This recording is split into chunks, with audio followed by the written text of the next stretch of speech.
Donc maintenant qu'on a réalisé les procéduralisations, on va s'attaquer aux métrés.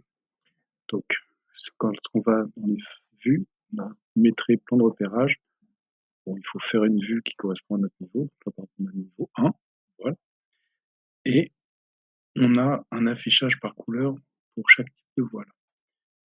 Si on regarde les nomenclatures, elles sont dans l'ordre. Comme on a fait les choix des procéduralisations, maintenant il nous reste, on va attaquer les voiles blanchées par niveau. Si j'ouvre cette vue, pour les niveaux 1, ici, on a une nomenclature qui me fait bien le total de mes voiles. Petite remarque, ça aurait été pas mal d'avoir le sous-détail par type de mur. Donc là, je peux faire, vu que là, on a tous les murs de 18, des fois, c'est pas utile de faire ça parce que si on a des voiles de 16, de 18, de 20, ça peut tout compliquer.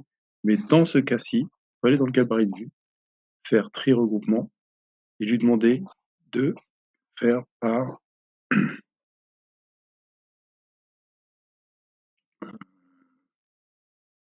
je regarde ce que j'ai comme champ. Définition, je sais pas. Commentaire.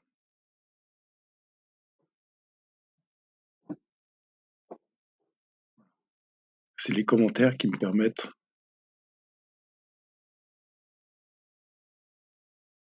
de faire le boulot. Dans mes filtres, je vais mettre type d'origine contient voile et dans mes tri regroupement, je vais demander par commentaire en faisant un total.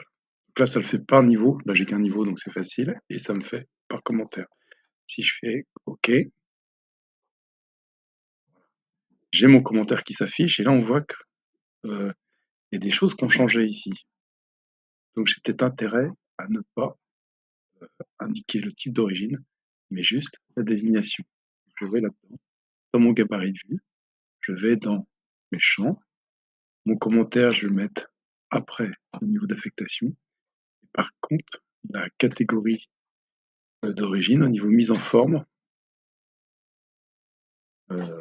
catégorie d'origine, je vais masquer. Non, le type d'origine, pardon, je vais le mettre masqué. Si j'applique, je regarde, j'obtiens bien. Voilà. Et l'identifiant qui est toujours pas au bon endroit, ça je vais remonter.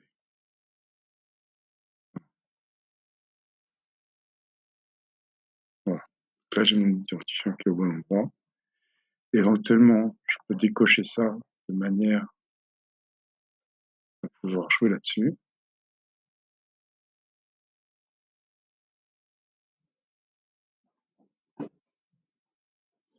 ID. Là, je vais appeler désignation.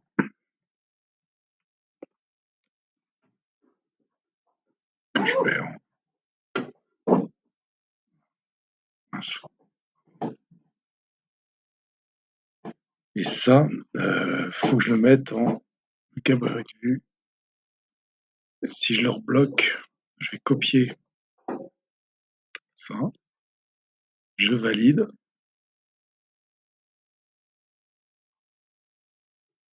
En fait, ce qui va se passer, c'est si je rebloque mes filtres. Non, c'est pas les filtres, si je bloque la mise en forme. Voilà, c'est ça. De manière à ce que je puisse modifier mes filtres ici, si j'ai besoin. Et là, on a quelque chose qui est trié entre les prémurs, les petits voiles tradis, etc. Une fois que j'aurai fait proprement ma nomenclature, je vais sur le plan de voile de repérage et là, je vais pouvoir mettre une étiquette. Je vais faire annoter, tout étiqueté en étiquette d'éléments. Si je fais ça, le souci, c'est qu'il va, vous voyez là, j'ai une étiquette de prémur, donc moi je vais lui mettre une étiquette de mur ou de maîtrise des murs, comme on veut. Mais si je fais ça, il va tout m'étiqueter. Donc ce que j'ai intérêt, c'est aller dans le filtrage, choisir tous mes murs, pardon.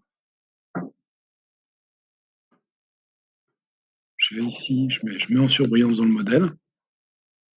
Il me sélectionne tous mes murs. Et là, maintenant, je vais pouvoir tout étiqueter. Mince, Je l'ai perdu. Pardon. Je recommence. Je mets en surveillance dans le modèle. J'ai que les murs. Et là, je vais les étiqueter.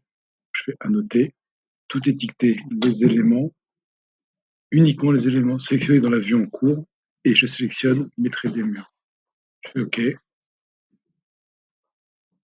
Et là, il me met effectivement une étiquette avec la largeur fois la hauteur, sachant que mon étiquette ici, bah maintenant, il faut que je numérote. Comme je n'ai pas rentré l'identifiant, il faut que je numérote mes murs et que je place bien l'étiquette, etc. Et là, normalement, si vous regardez votre maîtrise, les endroits que j'ai renseignés, les identifiants apparaissent ici. On peut lui demander aussi de faire un tri, filtre, tri, regroupement. On peut lui demander de trier par commentaire et ensuite de trier par identifiant croissant, sans faire de total par identifiant. Si je fais ça, oui, normalement, ouais, voilà, il trie par identifiant. Vous voyez, il a mis. Ceux-là, il les trie pas parce qu'ils n'ont pas d'identifiant, mais il fait 1, 2. Quand j'étais tout à l'heure, il y avait 2. Peu importe. Sinon, vous faites simple, vous faites 3, 4, 5, 6, 7, 8, 9, 10, etc. Il y a une dernière façon de le faire, il y a PyRevit qui propose un menu qui permet d'affecter un identifiant automatiquement. J'arrête là.